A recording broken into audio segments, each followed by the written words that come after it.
as we close, I'm gonna be preaching all about serving. It's all about serving. And it's all connected with number 10. And nung una, I'm gonna read sana yung last chapter lang nung chapter na babasahin natin. But the Lord told me, no, basahin yung lahat kasi there's so many things to unpack in this chapter that we usually bypass and we usually ignore. So today, we're gonna dig in, we're gonna receive the Word of God, we're gonna receive it as a prophetic promise for us, and also an instruction, also a correction, and also an encouragement for us, okay? Anyone who's ready for the Word? Okay?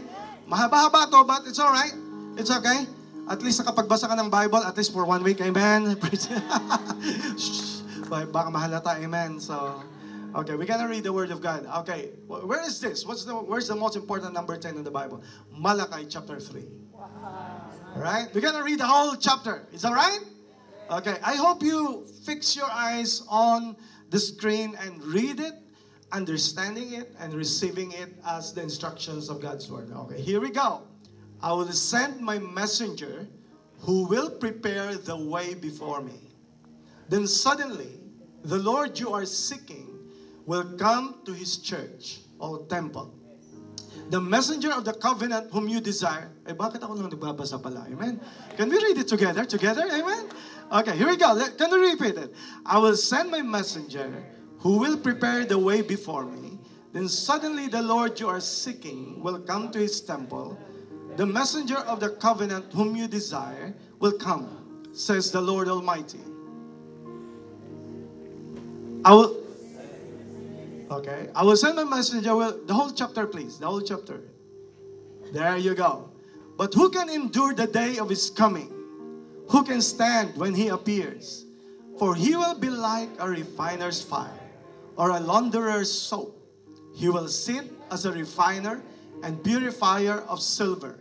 He will purify the Levites and refine them like gold and silver. Then the Lord will have men who will bring offerings in righteousness, and the offerings of Judah and Jerusalem will be acceptable to the Lord, as in days gone by, as in former years. Next. Then, no, not yet. Okay, where are you? No, not yet. Not that verse. Don't miss the most important thing. Okay, here we go. I, the Lord, do not change. Pause. Are you thankful that the Lord never changed? I, the Lord, do not change. So you, the descendants of Jacob, are not destroyed. Ever since the time of your ancestors, you have turned away from my decrees and have not kept them. Return to me, and I will return to you, says the Lord Almighty. But you asked, how are we to return? Will a mere mortal rob God? Yet you rob me. But you ask, how are we robbing you? In tithes and offerings.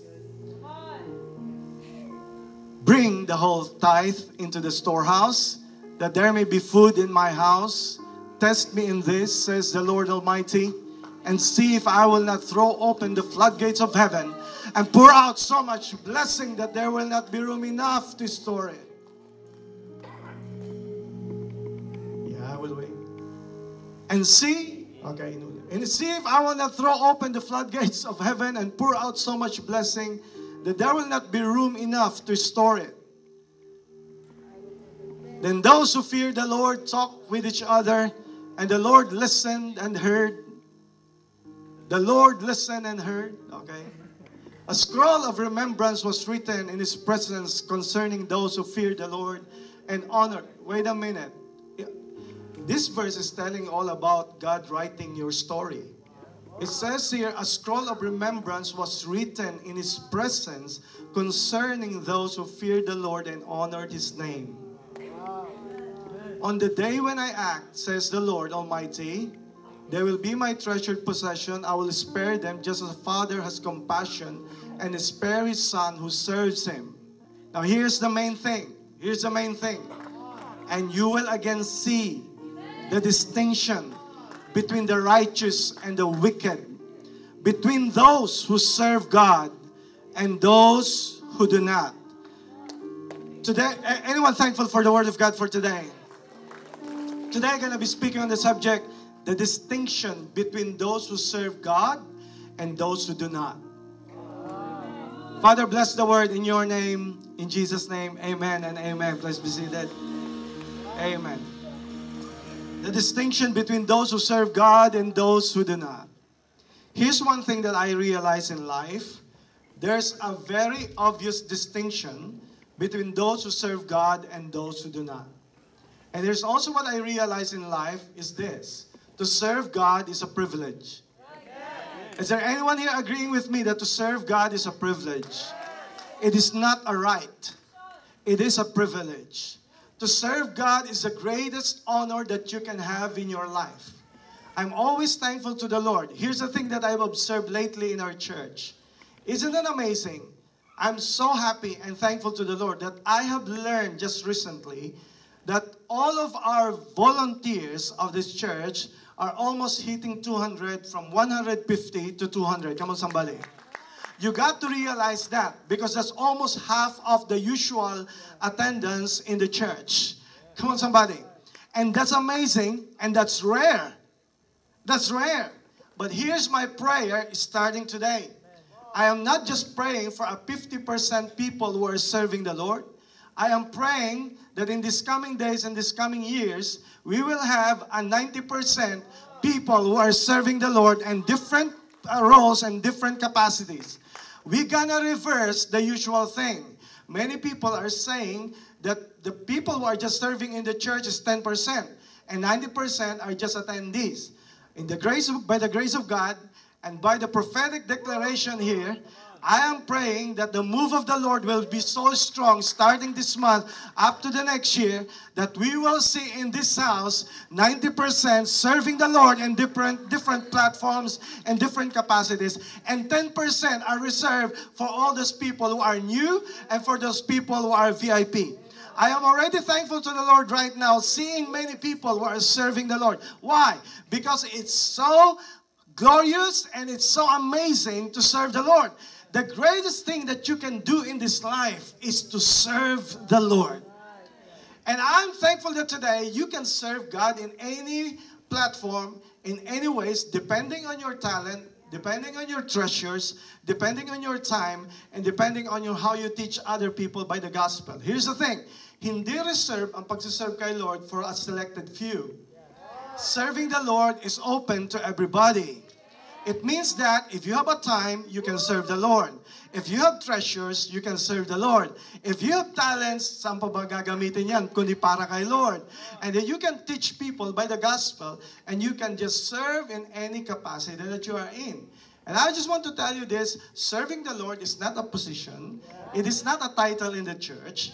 If you have the willingness, if you're aware that the Lord saved you, if the Lord has been so good to you, can I just declare to you today, serving should just be an overflow of God's goodness over your life. Hey, can I tell you this? Hey, serving should not be a requirement. Serving should not be done because you have been guilt-tripped. Many people, many churches are serving is because they are feeling guilty. I don't want people who are serving God out of guilt. I want to see people serving God out of grace, out of a thankful heart that you are here. Hey, can I just tell you this? In this house, you will be amazed. You will be amazed that everybody serving are out of their willing heart. Here's the thing, an amazing fact, an unusual fact about this church. Here's the thing. Everybody who's serving comes out from their willing heart. Because here's is the way we see here in this church how we serve God. Here's the thing. No one has to do this. Have you checked that? No one has to do this. Kung sa Tagalog, walang nagpipilit sa'yo na mag-serve. Walang nagsasabi sa akin na dapat mo to gawin, dapat mo to gawin. Kasi mas masarap maglingkod, hindi dahil may nagsabi sa akin na dapat ko gawin. Narito ako dahil may nagsabi sa akin. Narito ako dahil naunawaan ko na napakabait ng Diyos sa buhay ko. At ang overflow na lang ng paglingkod ko sa Kanya is when I serve Him in the church. Come on, somebody. That is why to serve God is an honor. It's a privilege. It's not a right. It is not a title. It's not a position. Pwede kang mag-serve. Kaya here's the thing. Kaya nilagay ni Lord ang church kasi sabi ni Lord, huwag ka na dapat mag-isip kung saan ka mag-serve. Nice. Kasi bakit patinayo ni Lord ang church? So that nilagay ni Lord ang church, dito nabanggit yung temple, para meron tayong way at role na kahit sa anong paraan, pwede tayo mag-serve kay God. And ito ang blessing sa pag-serve kay God. Hindi mo pwedeng i-compare ang service mo sa ibang nagsiserve. Iba ang calling niya, iba ang gifting niya, iba yung personality niya. Hindi ka pipilitin ni Lord mag-preach kung hindi mo kaya mag-preach. Hindi ka pipilitin ni Lord na magkumanta kung hindi ka marunong kumanta. Amen? Praise God. Regel, amen? Amen? Walang pipilit sa'yo. God honors your gift. Kung anong gifting mo, doon ka magsiserve. Amen? Amen? Huwag mong pilitin yung hindi para sa'yo. Amen? And then here's the thing. Kung yun ay alam mo na gifted ka ni Lord, doon ka mag-overflow, doon ka mag-flourish. But here's the thing that I realize in this house. It's so amazing to just serve along with people who loves the Lord. Yeah? Because serving should be an overflow of love, not with guilt. And here's the thing. I serve God not because I have to, but because I love to. Wala nagsabi sa'yo. And that's why I want to honor those people who are serving the Lord in this house. Because even in stormy days, even in glorious days, big events, small event, sickness and in health, in all situations, I have seen people serving the Lord with all their hearts. Bakit? Wala nagpilit sa kanila, wala nagpilit sa'yo. It's just an overflow of how you see on how good God is in your life. That you understood fully in your life that because of God's grace, He saved you from your sins. That you are no longer bound to hell. And God sent Jesus Christ on the cross and He died on the cross for you. So therefore, serving for me is just an overflow of my thankful heart of how good God is in my life. Ang pagsiserve ay overflow lang ng pasasalamat ko sa Diyos. Hindi ako nagsiserve dahil may gusto akong makuha. Here's the thing, hindi nga ako nagsiserve dahil gusto kong maging spiritual. So good. Nagsiserve ako just because I am overwhelmed of the grace of God in my life, na napakabait ng Diyos sa akin, napakabuti niya sa akin. So therefore, ang pagsiserve ko is just coming from a willing heart kasi hindi kasya ang paglilingkod ko sa Kanya kung susukatin ko yung pag-ibig niya para sa akin. Come on. And that is why today we're going to have the distinction. Here's the thing that I realize. You can really identify, you can really see the distinction of those who serve God and those who do not. My distinction. Will you agree with me that those people who serve God understood more about God? Those who serve God has a different kind of maturity. Those who serve God has a different disposition in their heart. Those who serve God has a different emotion. Hindi sila masyado na-offend. Minsan lang. Pero kaya nila i-regain. Amen? But here's the thing. Those who serve God, you can see that they're different. They have a different mindset. They have a different disposition. They have a different happiness. They have different happiness. Kaya ako masaya kasi every time na nakikita ko nag-huddle ang team, nadidinig ko every Sunday, wala pa ako nakitang Sunday na walang laughter, walang fun, at walang joy. And that is why every time madinig ko si Gino, madinig ko si Maslug, and everybody is happy and having fun. And I said, oh Jesus, thank you that I belong in this church, that these people every Sunday, they never fail to be happy. Why? Because those who serve the Lord understands what happiness really is. Kasi walang pwede magpasaya sa kanila maliban sa pagsiserve kay God.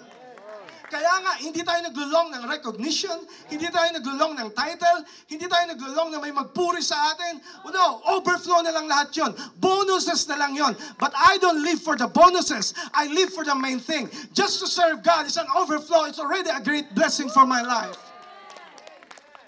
That's why there's a distinction. Iba ang joy, ibang happiness, ibang mindset, ibang perspective. So here in this verse, let's go to Malachi and let's understand what he really meant when he said, you will finally see again the distinction between those who serve God and those who do not. Thank you, Jesus. At nilay down niya sa Malakay chapter 3, and I was just so overwhelmed to see what he's trying to tell us. Alright? So the first thing, distinction. Do you want to know the distinction? Okay, here's the first distinction. It's different when it comes to trusting. It's different when it comes to trusting. Yeah, true. Iba magtiwala ang mga nagsiserve kay God. Bakit? Correct. Kasi alam niya kung sino ang pinaglilingkuran niya. Hey, here's the thing. Kapag alam mo kung kanino ka naglilingkod, Correct. hindi ko kailangan ng title, hindi ko kailangan ng recognition, hindi ko kailangan ng reward, hindi ko kailangan na may pumalakpak sa akin, hindi ko kailangan na purihin ako ni pastor all the time. No, just the mere fact that I know whom I'm serving. Pag alam kong si Jesus Christ ang pinaglilingkuran ko, I tell you, kahit wala yung mga bagay na yan, I can just keep on going on because I'm doing this for Jesus. And it's all because of trust. It's different when it comes to trusting. Iba magtiwala ang tao na naglilingkod sa Diyos. Bakit? Kung kaya nga niya maglingkod, That's so good.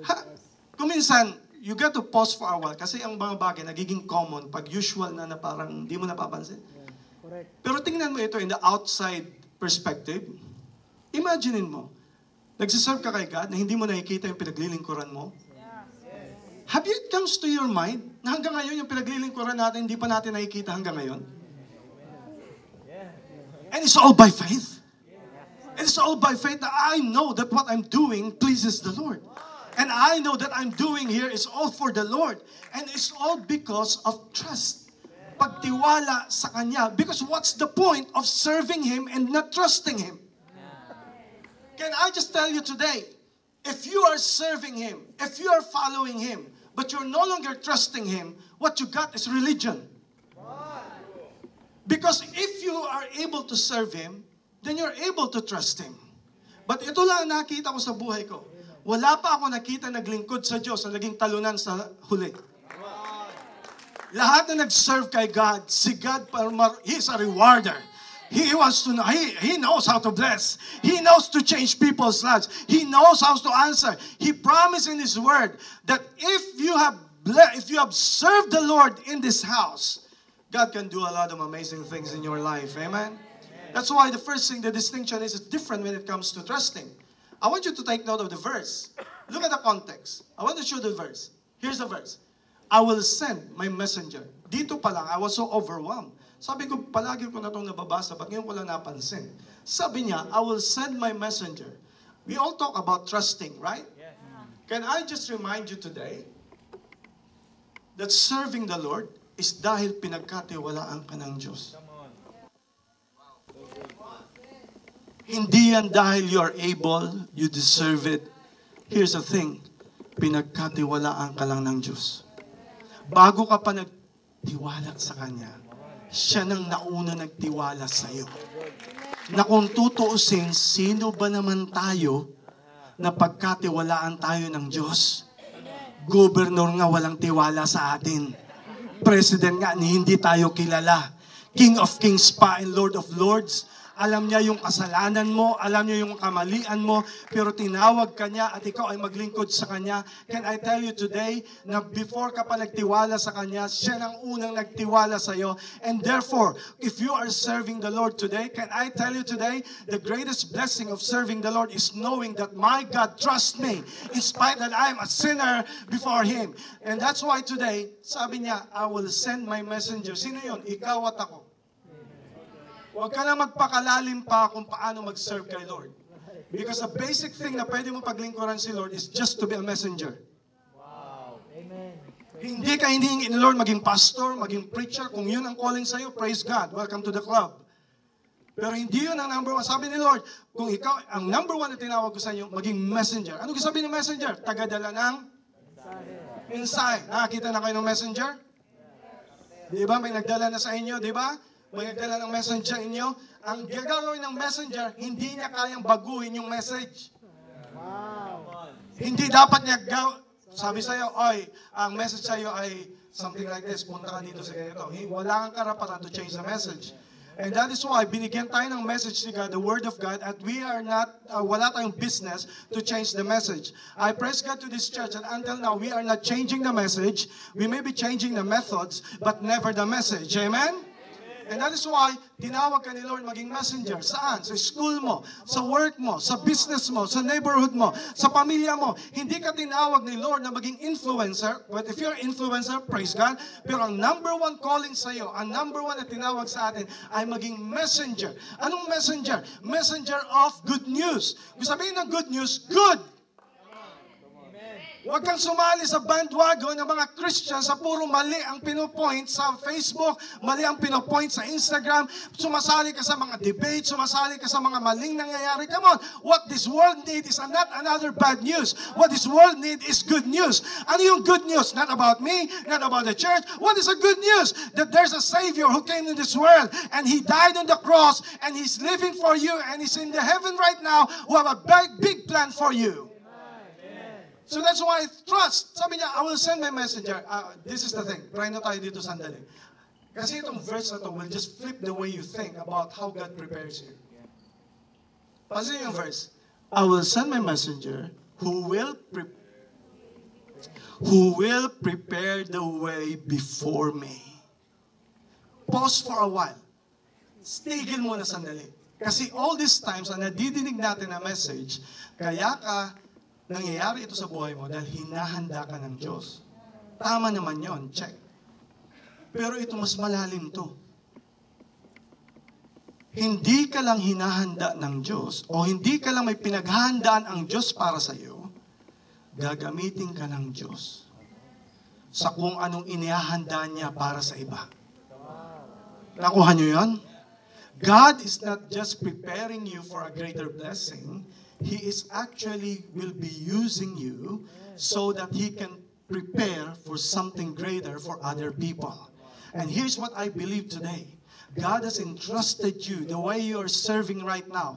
It's because God is preparing not just the blessing, but He is using you to prepare for something that is greater, that is coming, that is even more.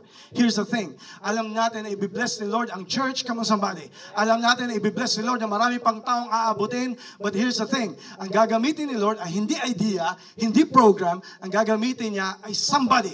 It's a man. It's a woman. At gagamitin niya na iya'y pagkatiwala sa iyo that you're a messenger of the Lord. Is there anyone here thankful na pinagkatiwalaan tayo ni Lord na mag-serve sa Kanya in spite of who we are? Look at the next verse. Sabi, then suddenly. Can you say the word suddenly? Anong sabi suddenly? Biglaan. Suddenly the Lord you are seeking will come to His temple. Here's the thing.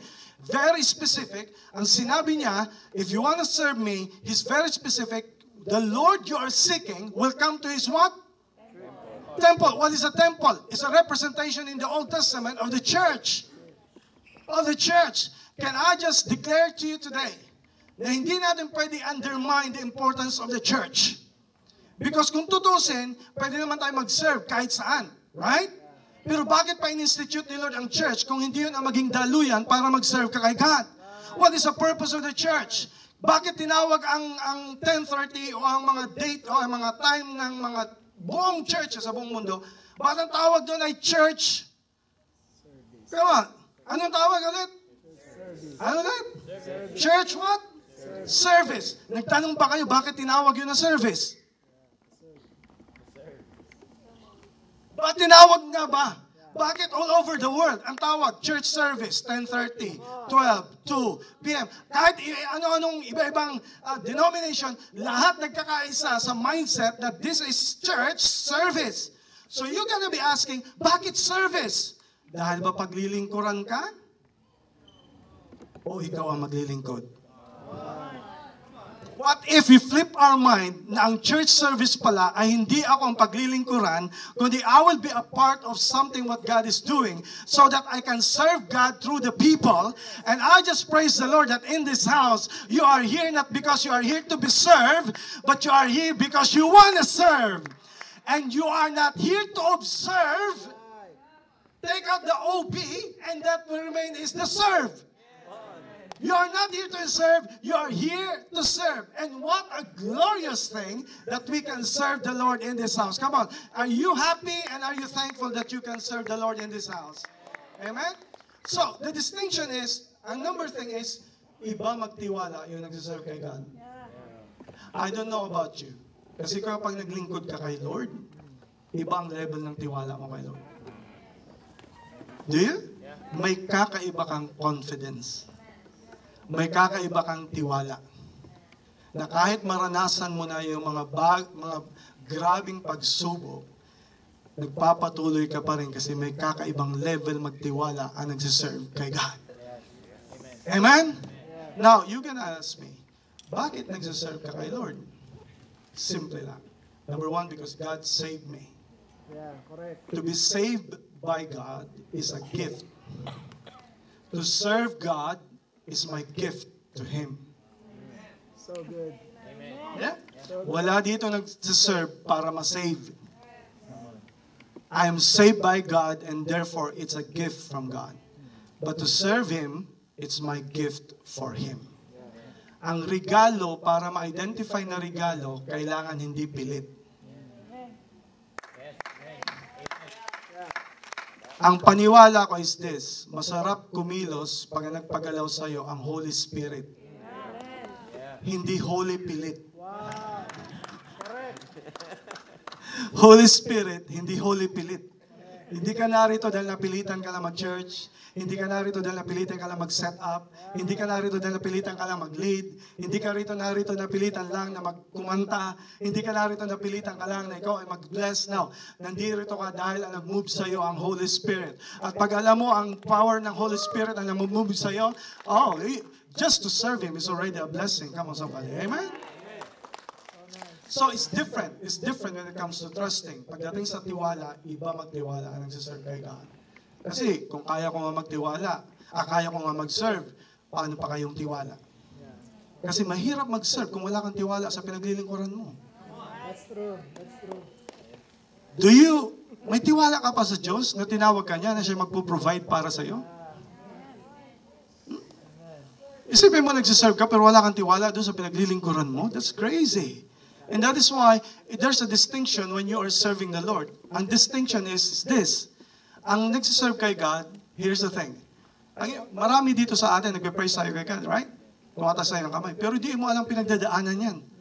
Pero isn't that amazing? Na kahit may pinagdadaanan yan, He doesn't care. She doesn't care. Basta ako magpe-praise kay God. I have known a lot of people this week na may grabing pinagdaanan. May mga tao dito na grabe yung pain na inabot nila this week. But I thank God na nakita ko pa rin sila nandito sa church na nagpe-praise kay God. Because alam nila na kahit anong mangyari, all things work together for good. Di ko man ma-explain. Yan ang kakaiba na meron sila pag ikaw ay nagsiserve kay God. May kakaiba kang contentment, may kakaiba kang peace that passes understanding, may mga bagay na hindi kailanman maintindihan ng mundo. Anong meron dyan sa church na yan? Anong meron pag Sunday, bakit nandyan ka? Anong meron, bakit nalilate ka umuwi? At ang sagot mo, Ma, Dad, kung noon nga nalilate ako umuwi para sa mga bagay na mali, ngayon pa kaya na para kay Lord? Ngayon pa kaya na binago ako ni Lord? Come on, somebody. May kakaibang boldness na nagsiserve kay God. And that is why I want to encourage you, if you are serving the Lord, just to serve Him is knowing that God trusts you in serving Him. Second thing, ito nga lang, second thing. The second thing is, show the verse. Sabi niya, who can endure? Yun lang. Sabi niya, who can endure the day of His coming? Who can stand when He appears? He will be like a refiner's fire or a launderer's soap. Here's the thing. When you are serving the Lord, hindi gusto sabihin na excuse ka na or exempted ka na sa pagsubok ng buhay. That is why, pag ikaw ay nag-serve, the second distinction is this. There's a difference when it comes to testing. Iba ang pagsubok sa taong naglilingkod sa Diyos. Can I tell you this? Hindi porket nagsiserve kay God ay exempted ka na ikaw ay hindi ka na susubukin ng Diyos. Actually, baliktad. Here's the thing. Nagulat ka na ba na kung kailan ka nag-serve kay God, doon ka pa sinubok ni Lord? Come on. May nakaka-relate ba sa sinasabi ko? Ako lang. Amen. Kung kailan ka na, desidido ka na gawin mo lahat, saka pa left and right, kung ano yung mga bagay, ano ba ito nangyayari kung kailan ako nagsiserve kay God? Ang sagot ay sa verse na yan. Ano sabi ni Lord? I will treat you like a refiner's fire. Refine. Here's the reason why. Kung minsan tanong, Lord, nagsiserve na nga ako, ba't kailangan pa akong subukin? Sino rito nag-isip niyan? Ay, ako lang. Praise God sa mga taong ito. Praise God. Amen. Thank you, Jesus. Pero di ba, nagtanong ka na, Lord, kung kailan ako todo-todo na, bakit pa ako kailangan subukin? Huwag mo na ako subukin. Lord, nagsiserve na nga eh. Kung minsan parang may wisdom din ano. But your thoughts are not God's thoughts. It's different when it comes to testing. Here's the thing that you gotta understand. Lahat ng tinawag ng Diyos ay kailangan subukin ng Diyos. Hindi po pwede na ikaw ay magsiserve kay God na hindi ka niya ipopurify. Asahan mo na pag nag-yes ka kay Lord, ang kasunod niyan ay lahat ng klase ng no. No sa mundo, no sa enemy, no from the devil, no from the opposition, no from everybody else. But I don't care about the no of the world. I just care of my yes and His yes for me, and that's all that matters. Pero napansin nyo na, sinusubukan ni Lord, ano ang sagot doon? Lord, bakit kailangan nyo pa akong subukin kung kailan ako nagsiserve sa iyo? Ang sagot ay doon sa verse na sabi niya, I will sit like a refiner's fire. Napansin nyo yung verse? Refiner's fire. Okay? Refiner's fire. Ano, bakit ka daw niya sinusubok? Nandun yung word, to refine. To refine. Ano ang definition ng refine sa Webster? Refine means to cast out any impurities. Nasense nyo na? Bakit kailangan kang i-refine? Here's the thing. Kasi hindi kailangan ng tao ang talent mo. Hindi kailangan ng tao ang galing mo.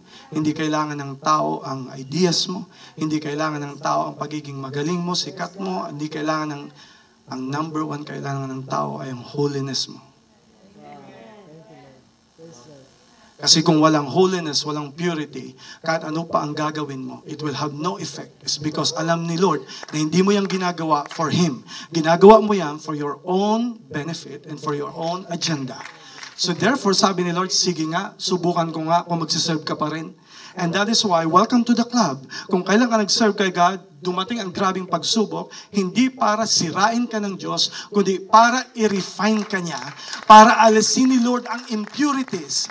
Kasi here's the thing, ayaw ni Lord na ipasa natin ang impurities natin sa pamilya natin. Ayaw ni Lord na ipasa natin ang impurities sa mga tao. Kasi ang impurities na ipapasa. And sabi ni Lord, kailangan kita i-refine.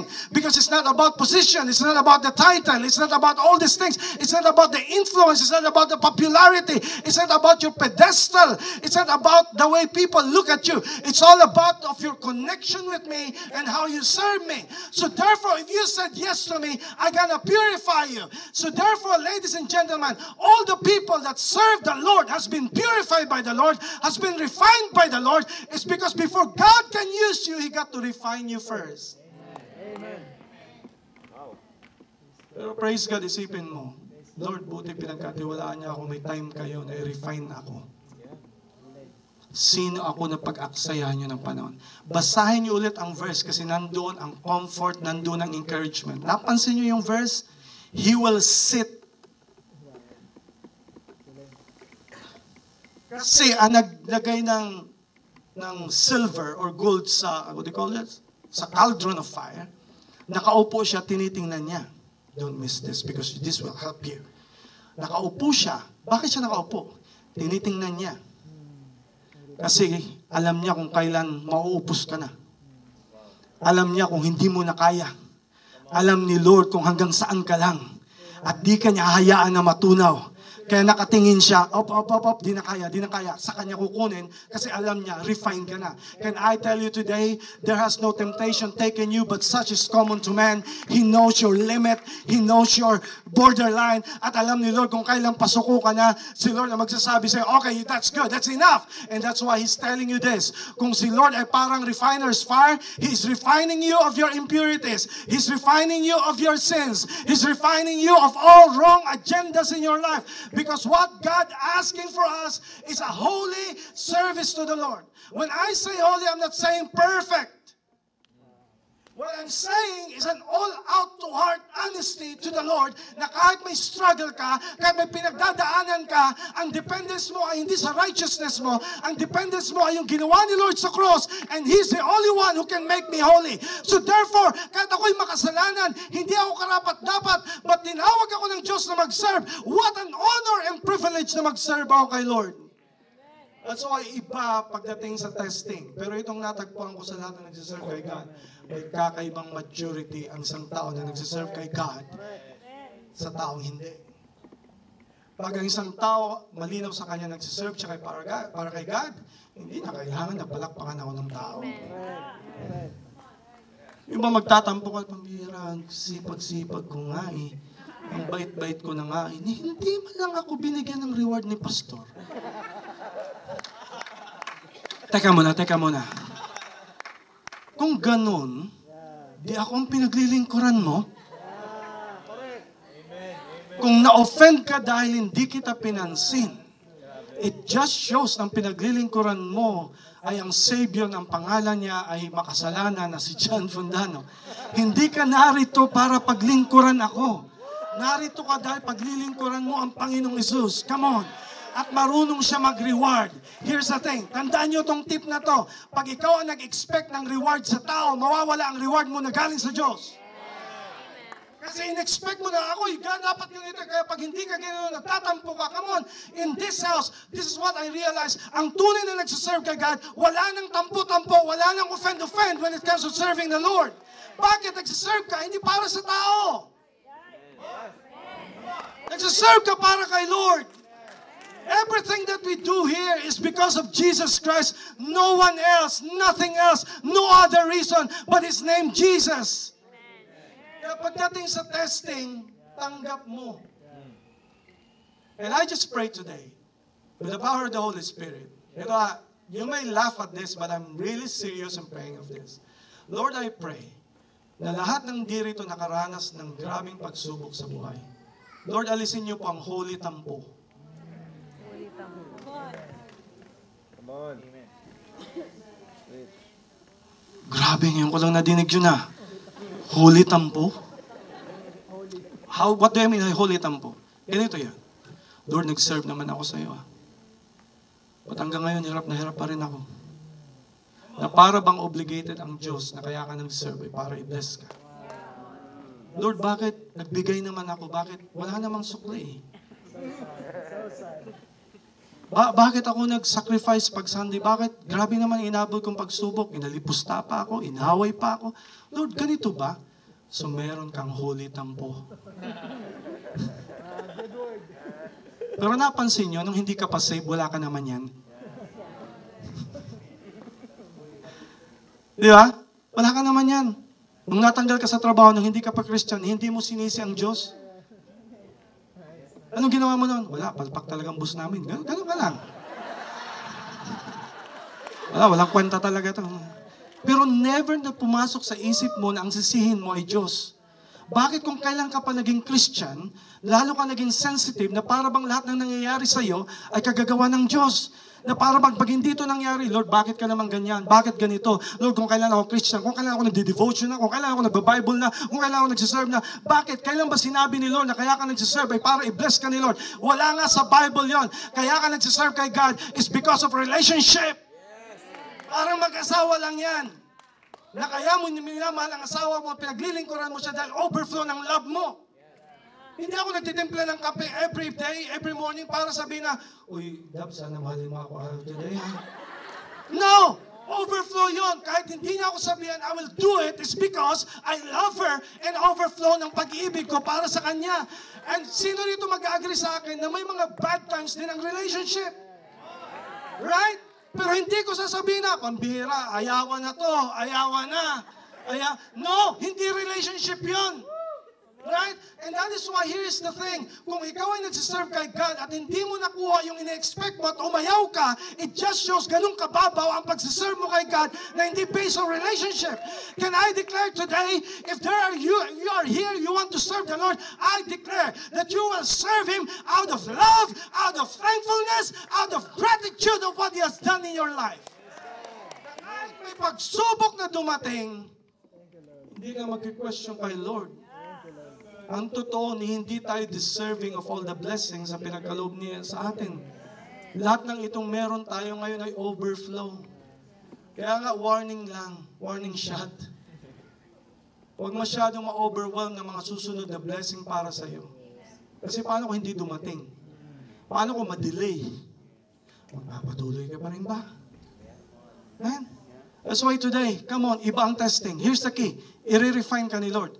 Pero sabi ni Lord, Jan, banggitin mo yung pangalawa. Ano yun, Lord? Ano yun, Lord?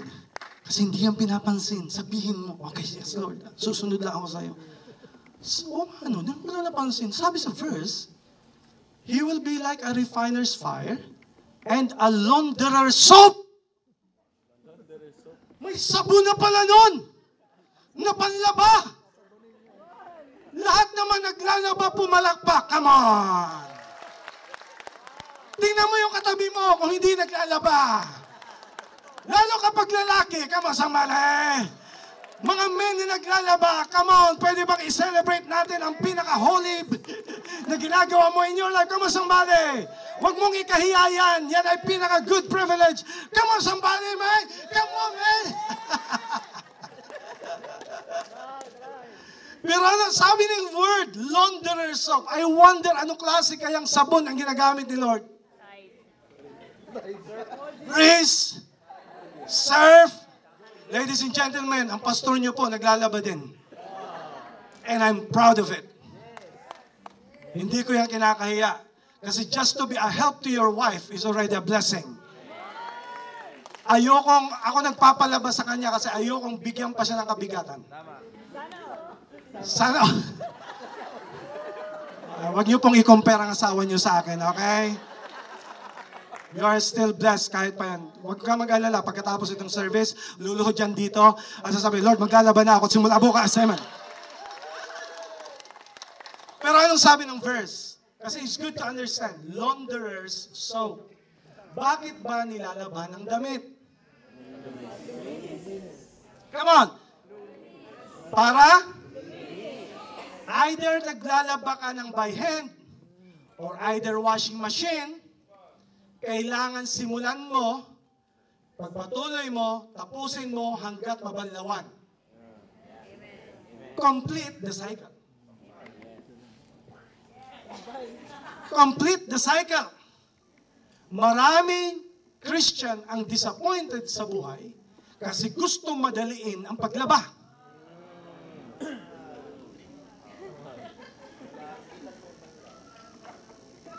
Ang iba, isang kusot lang, hindi pa binalawan, pagsampay, anong kakalabasan? May amoy. And I wonder today, maraming tao nagsiserve kay God na ayaw magpalinis sa Diyos, kaya tuloy may amoy.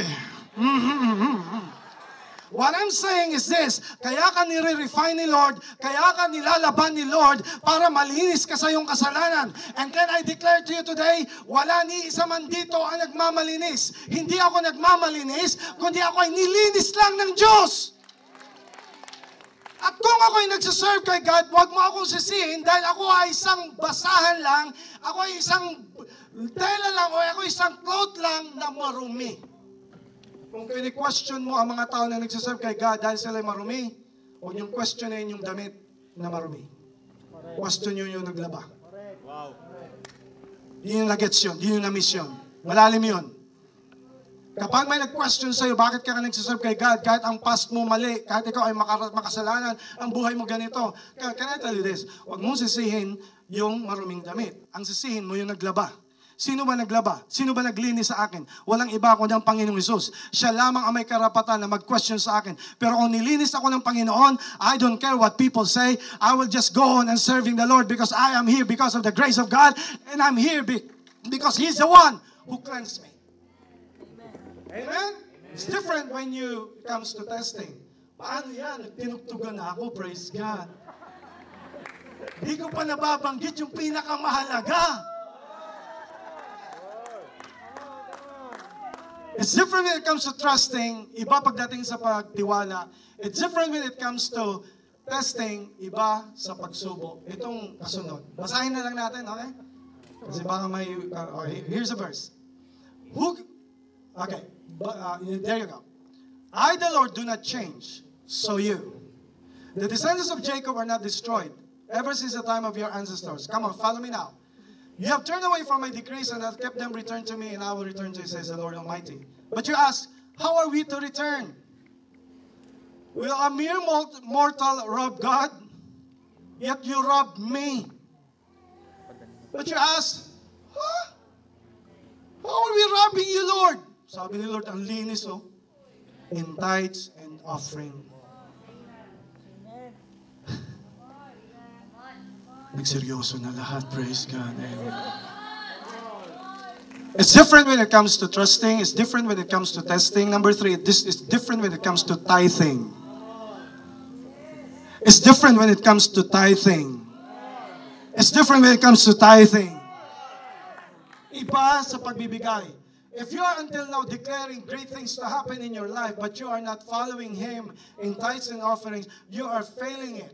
And by the power and the grace of God, of the Lord, hindi ako mahihiya na sabihin sa inyo, because hindi ko naman ito sinasabi para sa akin o para sa church, ito'y para sa iyo. Tithing is your obedience to the Lord. It is not a showcase of how you are wealthy or how you are not enough. But the thing is, tithing is about obedience. Maganda rin yan na may tugtog para mas maganda, may dating hindi masyado. It's different when it comes to tithing. Okay? Alam niyo ba ang tithing in-institute ni Lord even before New Testament? Sa Genesis pa lang, nabanggit na ang mga tao nung nagta-tithe. Kung sabihin ng tithe, alam niyo kung anong meaning ng word tithe? It means 10.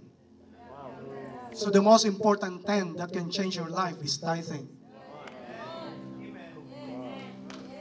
Kaya bagong matapos ang taon, sabi ni Lord, we're gonna preach about this because baka makuha mo lahat at mamiss mo yung pinakamahalagang 10 na pwedeng baguhin ang buhay mo, pwedeng baguhin ni Lord ang finances mo, pwedeng baguhin ni Lord ang family mo, pwedeng baguhin ni Lord ang church na to in Jesus' name. It's different when it comes to tithing, pagbibigay. Right? Anong sabi ng verse? Sabi doon, will a man rob God? Naging hapon tuloy. May iba hindi nakakuha. Ang mga hapon, di ba, pag nagsasalita, are, dapat sabi, I love God. Ihapon, I rob God.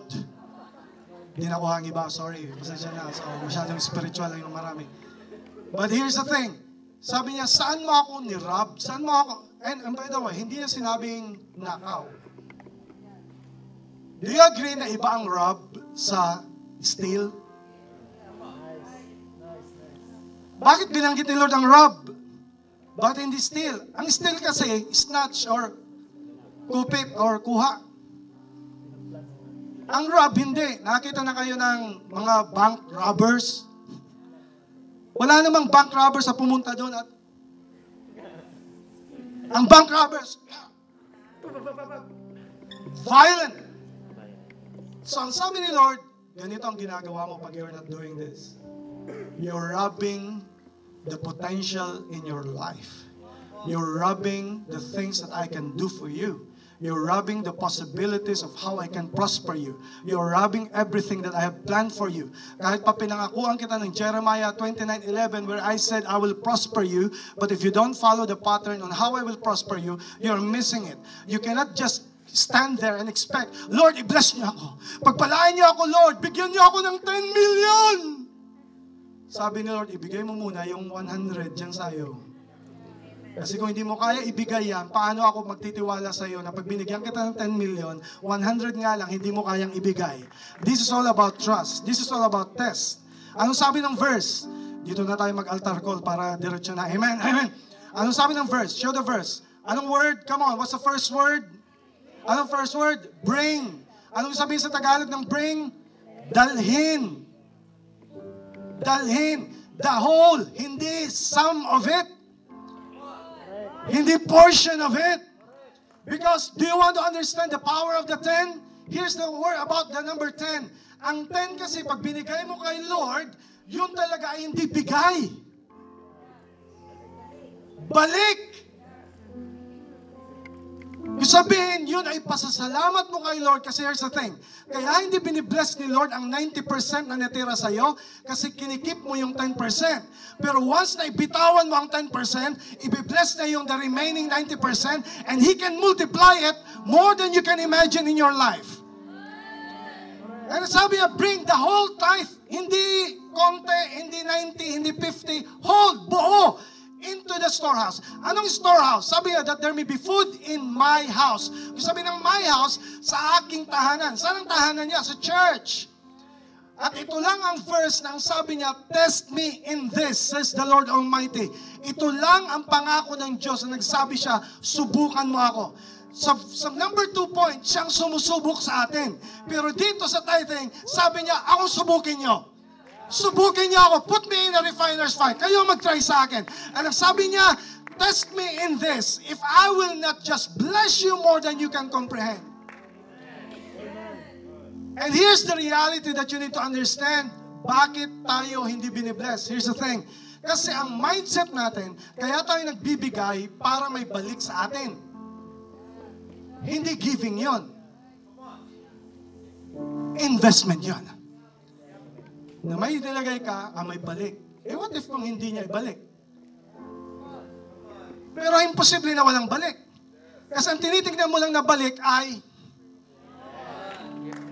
bakit? Binilang mo ba yung good health mo? Binilang mo ba yung good mental state mo? Binilang mo ba yung safety ng pamilya mo? Binilang mo ba yung paano pag-iingat ni Lord sa'yo? Binilang mo ba yung salvation na binigay sa'yo? Binilang mo ba yung kaligtasan na binigay sa'yo? Binilang mo ba ang Holy Spirit? Binilang mo ba yung greatest blessing in your life? Hindi mo kayang bilangin. Pero sabi ni Lord, pinagkatiwalaan lang kita ng 10 at least. If you can do that, then I can bless you. That's so good. Pag sinabing tithe, 10%. Remain of that, hindi here's the thing. Pag nagbigay ka kay Lord, na hindi mo sinunod yung sinabi niya, hindi tithe yun. Tip yun. Sabi, Pastor Jan naman, ganito mag-ending ang altar call natin. Anong sabihin ng tip? Di ba sa restaurant? Pag nagustuhan mo yung gusto ng, yung service ng waiter, bibigyan mo ng tip. Pag magaling, 200, 500. Depende sa ginagawa niya. Naunawaan niyo bakit nadi-dishonor si God? Parang binibigyan mo lang siya ng tip. Lord, napakabait niyo sa akin, so ito yung bibigay ko sa iyo. Galing mo, Lord. Maraming blessing, Lord! Eh, this week wala. Lord, akin na muna to, ha? Anong tawag doon? Tip. Kasi nakabase ka lang kung anong performance sa ginagawa ni Lord. Sino tayo na tayo ang susukat sa ginagawa ni Lord sa buhay natin na hindi natin kaya tapatan ang kayang gawin ng Diyos sa buhay mo. Can I tell you today that even more of the Lord is greater that you can comprehend? But please don't give Him a tip. Give Him the tithe. What is the tithe? That belongs to Him. Because when you give Him, itong promises of verse. And show the verse. Test me in this. And see if I will not throw open the floodgates of heaven and pour out so much blessing that there will not be room enough to store it. Can I declare today for each one of you, for each one of us in this house, I pray that the holy revival will happen, not just in the mind, not just in the heart, but in our pockets, in our giving in Jesus' name.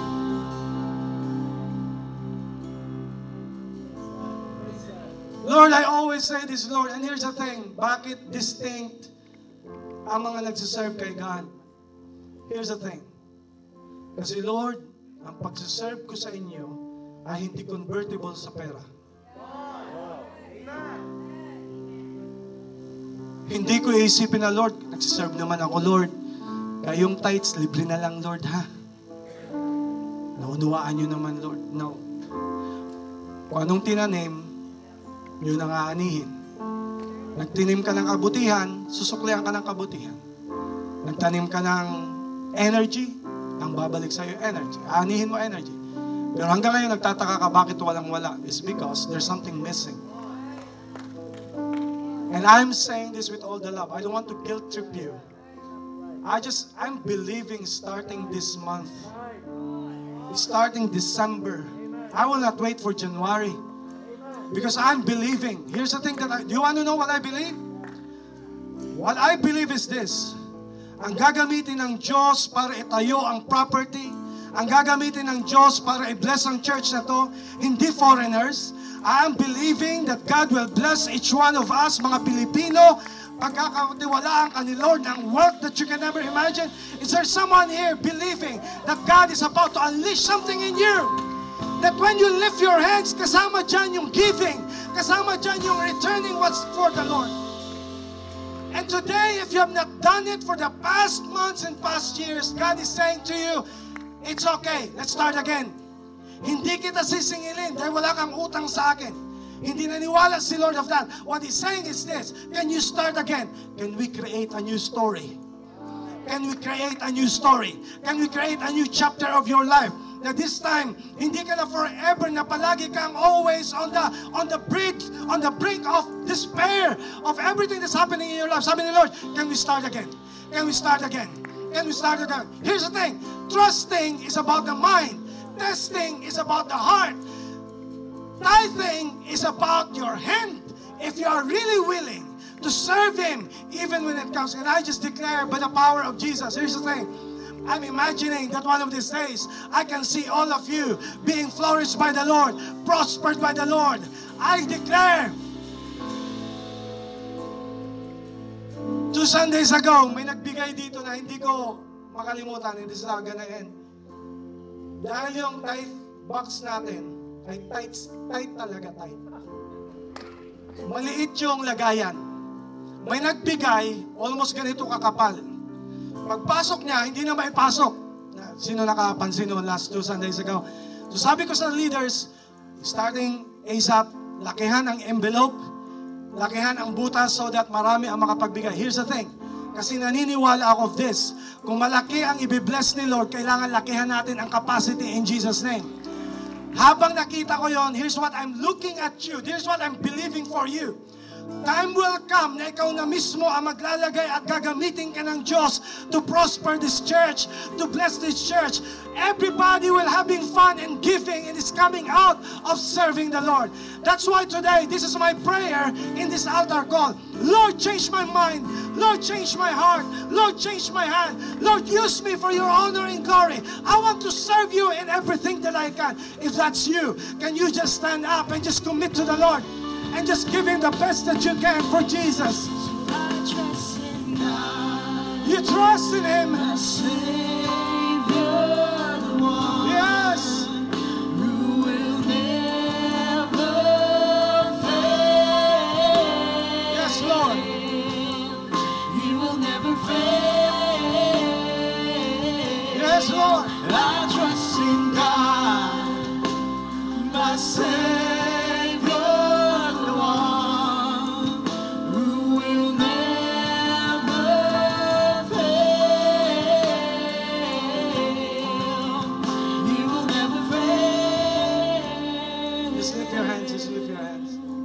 The Holy Spirit is saying to you today, the Holy Spirit is saying, okay,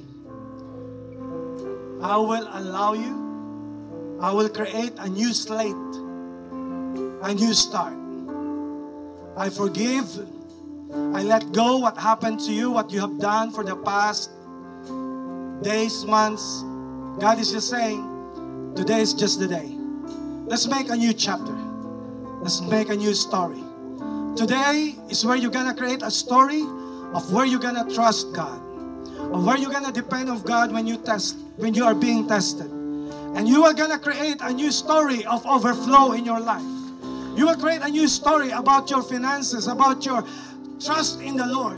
That you're gonna say, Lord, I will not wait for January to create a new start. It starts today. Lord, I give my life to you, Lord. I give everything to you. Lord, I know you are the source. And today, Lord, I want to serve you, oh Father, with all my heart, with all my soul, and with all my mind. And if that's you, and you have been blessed by the Lord, come on, just lift your hands and just talk to Jesus and tell Him, Lord, who am I na ganito mo ako pinagpala? Sino ba ako, Lord? And hindi sapat yung pwedeng gawin ko sa'yo. Lord, let there be an overflow as we worship Him and as we praise Him. You trust Him. My Savior, the one Yes, Lord. who will never fail. He never fails. He will never fail. I trust in God, my Savior, the one who will never fail. He will never fail. All eyes closed, all eyes closed. Sa aming mga bisita, He loves you. Bago pa tayo magbigay, si Lord na ang nauna nagbigay. For God so loved the world that He gave His only Son. And He wants to save you. Kaya ka narito ngayon is not of any other reason but He wants to save you. And all you got to do is just open your heart. Sabi mo kay Lord, Lord, I want to receive you in my heart.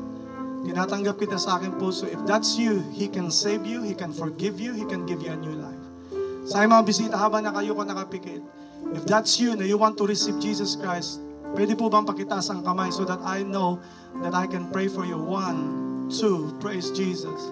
3, 4, 5. There's another hand there at the back. 6. Here's the thing. So I'm gonna invite you later on when we sing to come to give your life to Jesus. Pero hindi lang para sa kanila. Para sa atin. Ladies and gentlemen, January 1 starts today. What do I mean? A new day, new beginning. Lord, I want to give myself to you. Lord, I will subject myself to you. Sa lahat ng pinagdadaanan ko, Lord, I want to thank you. And today, Lord, I want to give my life and I want to commit my life. Be my Lord. Be my Lord. In my life, in my family, in my finances, in everything that I do. And sorry, Lord, forgive me kung nagkulang ako sa'yo, but Lord, I want to start anew today. If that's you, when we sing, can I call all those VIPs who raised your hand? You can come. But those people who wants to recommit yourself to the Lord, and I just feel, may gagawin si Lord na panibago sa family mo. May gagawin si Lord na panibago sa iyong buhay. And He's just about to unleash things to you. And if that's you, you can come here, and as we sing the song, you come and you join us in Jesus' name. Here we go!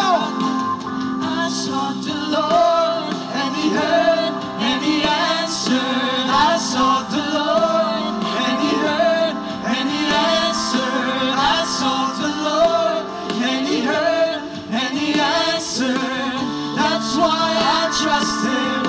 That's why I trust Him. I sought the Lord, and He heard, and He answered. I sought the Lord, and He heard, and He answered. I sought the Lord, and He heard, Thank you, and He Jesus. answered. That's why I trust Him. That's why I trust Now you're gonna guide. Him. Come. We're gonna wait for you. Praise Jesus. We're gonna wait for you. Come on. Come on, church. Can we clap our hands for these people who gave their lives to Jesus? Thank you, Lord. Thank you, Jesus. I'm gonna guide you. I-guide ko kayo sa prayer po. Pwede po bang can we all close our eyes? You can lift your hand if you want to. At pwede po kayo sumunod sa prayer na to. And this is a prayer sa pagtanggap kay Jesus. Here's a prayer. Lord, salamat po na minahal mo ako kahit ako'y makasalanan. Salamat na binigay mo ang bugtong mong anak na si Jesus para mamatay sa krus at bayaran lahat ng aking kasalanan.